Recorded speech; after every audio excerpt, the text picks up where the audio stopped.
Strike rate का क्या मतलब है और उसे मालूम करने का क्या तरीका है। ये लफ्ज़ आपने क्रिकेट मैच में अक्सर सुना होगा कि स्ट्राइक रेट। अक्सर लोग कंफ्यूज हो जाते हैं कि स्ट्राइक रेट है क्या। स्ट्राइक रेट का मतलब होता है, फ़र्ज़ करें कि एक जो बैट्समैन होता है उसने 20 गेंदें खेली, 50 स्कोर रन्स किए।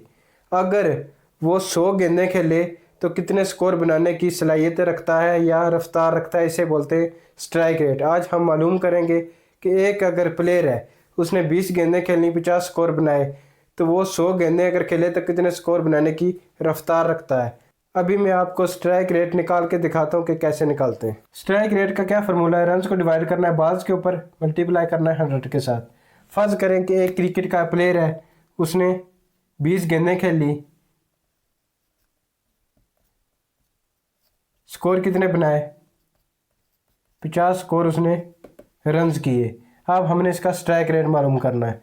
आपने रन्स को डिवाइड करना है बॉल्स के ऊपर। रन्स कितने हमारे पास 50, डिवाइड किसके ऊपर करना है, बॉल्स के ऊपर, मल्टीप्लाई करना है 100 के साथ। तो हमारे पास क्या स्ट्राइक रेट निकल के आएगा, 250। इसका क्या मतलब है कि अगर वो 100 गेंदें खेले तो वो 250 स्कोर बनाने की सलाहियत रखता है या रफ्तार रखता है।